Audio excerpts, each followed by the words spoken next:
Chairperson, can you protect me against this white man here? That's what you think of colored people, that they get bought by 100 rands. You never say that about a white person. He cannot call me a white man because I can do the opposite and then I won't be allowed in this house. Don't do it. I've lived a privileged life. Why does the minister drive a divisive and racialized narrative on the ground, in committee and in the House? The personal attacks on members in committee based on ethnicity and using racially charged words in responses to oral questions and using words to intentionally divide a nation, seemingly for power and influence, shows a philosophy of division. You come here, Honorable, and you say you've got a privileged life and you want to teach me about racism. Something that has been, you know nothing about race and racism. Liam Jacobs, he left the DA because it's a racist party. Black people don't have no place at the DA. You talk about Houston where you grew up. You talk about how you grew up. You don't know what we went through in the very same Houston when we were growing up. We were killed. We were marginalized. The apartheid police would have done you nothing.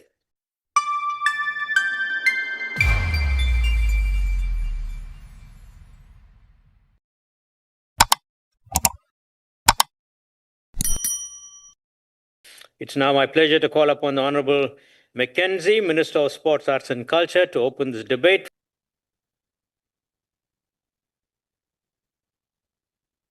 Thank you very much. We are the lawmakers. This country is a beautiful country. We should not make our differences make us destroy this country. We, the people, have voted for all of us here.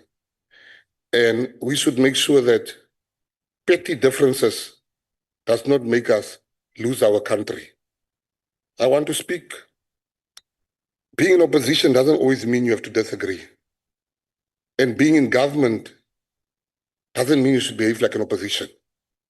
You have to choose a side. We can't be together in government sometimes.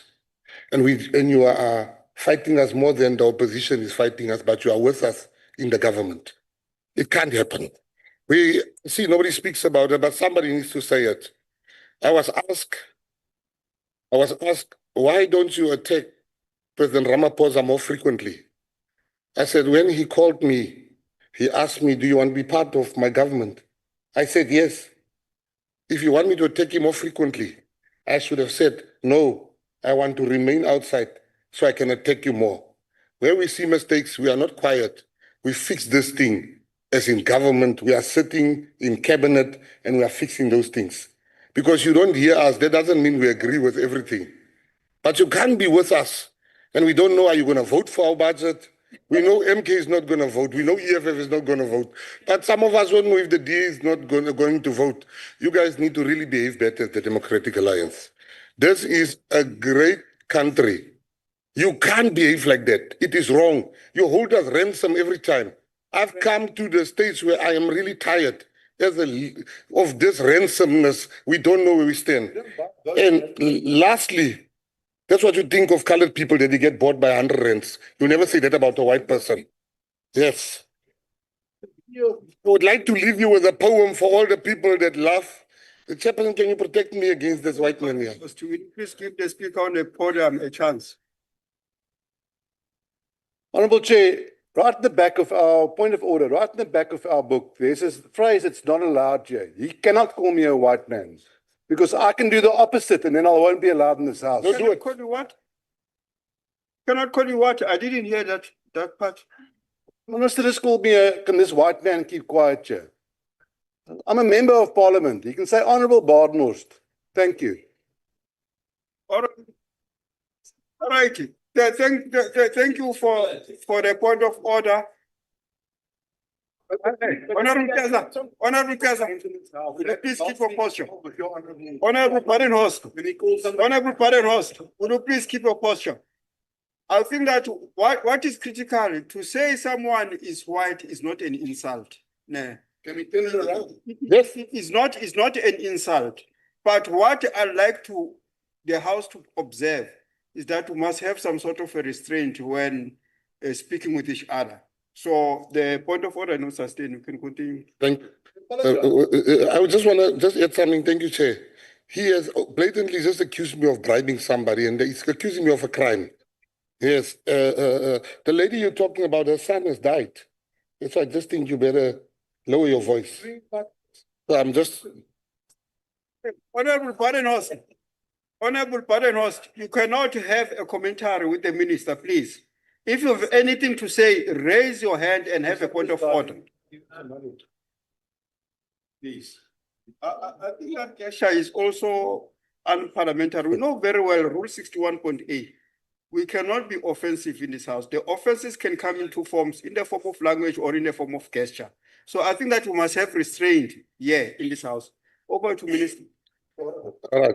I just want to, for the people that love South Africa, I can see you are trying. So I want to leave you today with a poem, one of my favorite poems.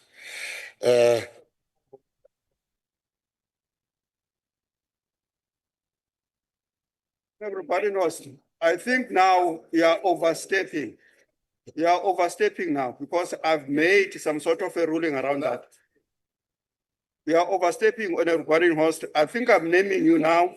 I think if you can have that adding further, and then I'll request the usher of the Black Road to usher you out. Over to Minister. Thank you very much, Honorable Chair. The next speaker on the podium is going to be Honorable N.S. du Plessis, Gauteng Maboni. Honourable House Chair, Minister, Deputy Minister, members and fellow South Africans. You cannot have unity without diversity.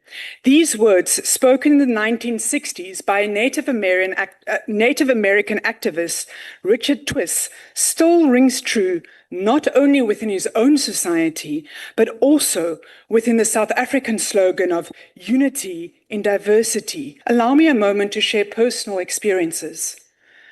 I've lived a privileged life, but not in wealth. It has been in being exposed to the richness of South Africa's peoples and cultures.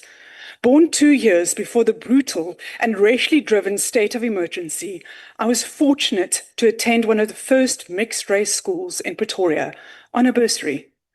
The real privilege wasn't just access to education, but the friendships I formed across racial and cultural lines.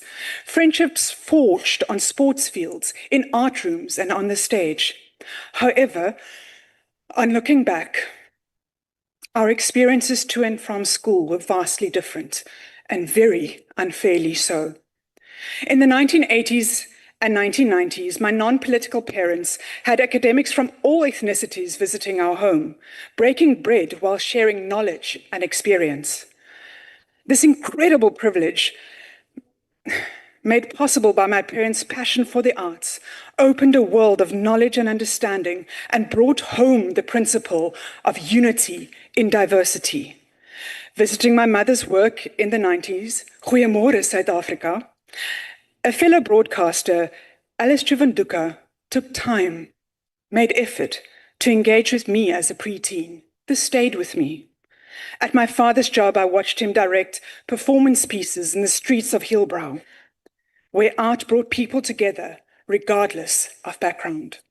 Later in the 90s, we moved to Hermanus, where I again attended a diverse school, lucky enough, through a bursary.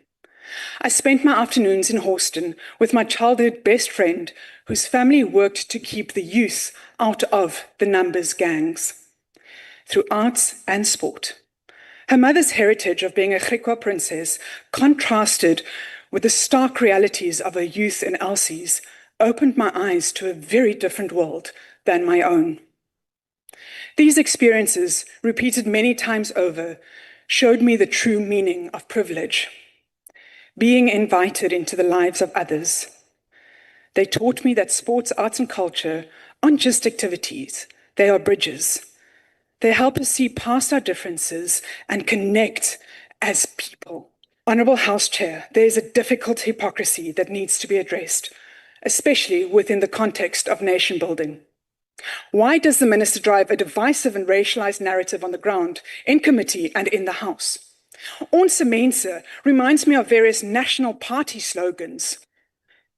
The personal attacks on members in committee based on ethnicity and using racially charged words in responses to oral questions, flouting parliamentary standing rules, shows a philosophy of division. Our words as public representatives carry weight. and using words to intentionally divide a nation, seemingly for power and influence, has been used throughout history, and it is unacceptable. Divide and conquer is a trick often used to cover a multitude of irregularities, maybe the 55 million that has disappeared in irregular expenditure, or the 175 million that is meant for athletes and artists. Honourable Chair, we took an oath to protect the principles of the Constitution, and this includes non-racialism. We invite the Minister, Honourable Gayton McKenzie, back to the podium. Thank you very much, Honourable Chairperson. And lastly, and most importantly, I kept this for last. Honourable Du Plessis, you say I must apologize, but you got selective outrage. You said nothing when this colored man was saying that I bribe people. It was a bribe. He's accusing me of a crime. But because your inability to confront white wrong has stopped you from standing up here and telling you can't tell a person. Secondly, you come here and you say, you quote Liam Jacobs extensively, but you don't quote him fully, where he said that he left the DA because it's a racist party.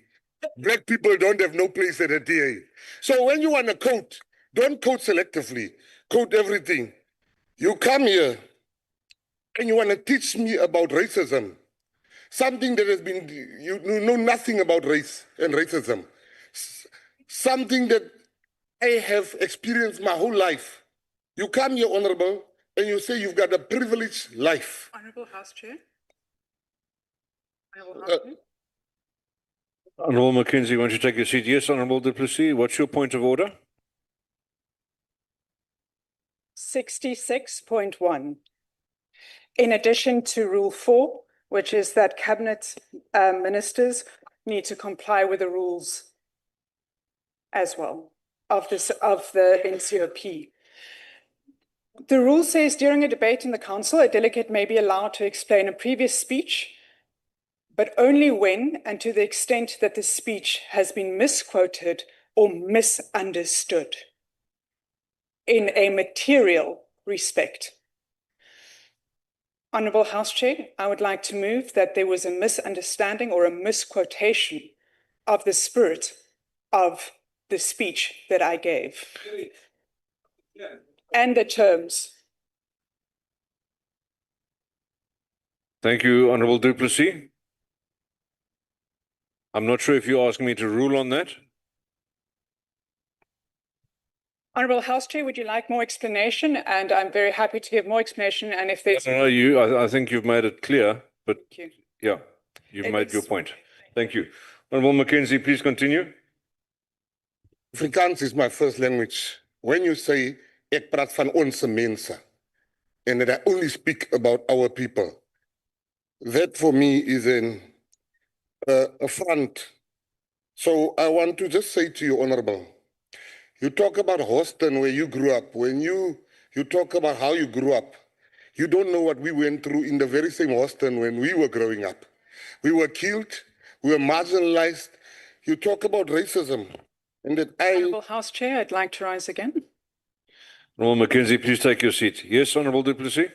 Thank you, Honourable House Chair. I rise again on Rule 66.1. There is a deliberate misunderstanding and misquotation of my speech by the Honourable Minister. Again, I'd like to remind the Honourable Minister of Rule 4, which means that says cabinet ministers have to comply with the rules of the NCOP. Perhaps you can just detail what the Minister is misunderstanding, Honourable Du Plessis. Thank you very much, Honourable House Chair. I'd like to say that I never said I understood the experience. What I said is I was open enough to listen to the experience of others and to show empathy for what people have gone through. Additionally, I'd like to add, Honourable Minister, I had to actually walk through a protest in Houston when I was 13 years old. Thank you, Honourable Du Plessis. I think it's not a chance to reopen your debate, but you have clarified your point adequately. Thank you very much. Honourable Minister, please proceed. Okay, I'm glad that you now no longer say that I'm racist, but I want to tell you that there's white people that didn't just walk through protest. They were imprisoned. They were with us in the trenches. They were fighting. Your closest experience to the struggle we fought was to walk past the struggle. And partly police would have done you nothing. In Point of conclusion, order, Honourable Chair.